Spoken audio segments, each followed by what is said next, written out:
Salam avtomobil həvəskarları, kanalıma xoş gəlmisiniz. Gəlin bugün sedan düşüncəsini biraz dəyişdirək və baxaq ki, Toyota bildiyimiz Corolla'nı həqiqətənmi crossover avtomobilinə çevirib.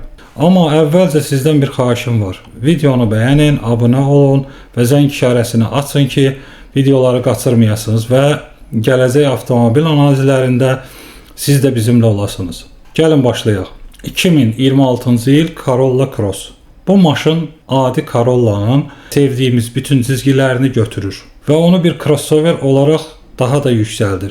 Yəni gündəlik sedan kimi rahatlıq, amma biraz daha hündür və daha çox perspektiv. Toyota'nın bu modeli bazardakı kiçik əlverişli crossoverlər tələbini qarşılayır.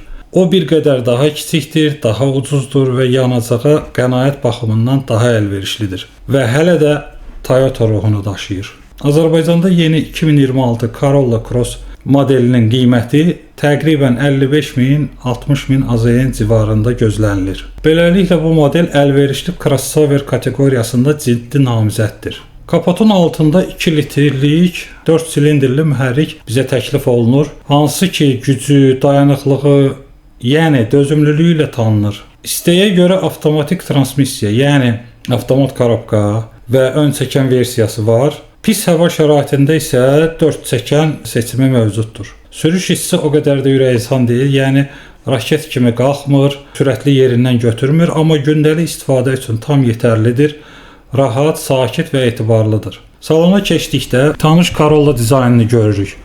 Sadə, funksional, istifadəsi rahat, amma fərq ondadır ki, bu model biraz daha genişdir. Arxa oturacaqda biraz daha çox yer var. Yük üçün sahə isə sedana nisbətən bir qədər artıb. Texnologiya baxımından da geri qalmır. 8-10 düymlük toxunmatik, yəni sensor ekran, Apple CarPlay və Android Auto kimi bağlantılar standartdır. Əgər sizə bahalı bir performans maşını yox, ailə üçün, gündəlik üçün etibarlı, uzun müddət istifadə edə biləcək bir crossover avtomobil lazımdırsa, 2026 Corolla Cross idealdır. Sizcə bu model sizin tələblərinizi ödəyirmi? Aşağıda şərhlərdə fikirlərinizi paylaşın. Videonu bəyənin, kanalımıza abunə olun, zəng işarəsini aktivləşdirin. Gələcək avtomobil icmallarında görüşərik. Hələlik sağ olun, növbəti görüşümüzə qədər.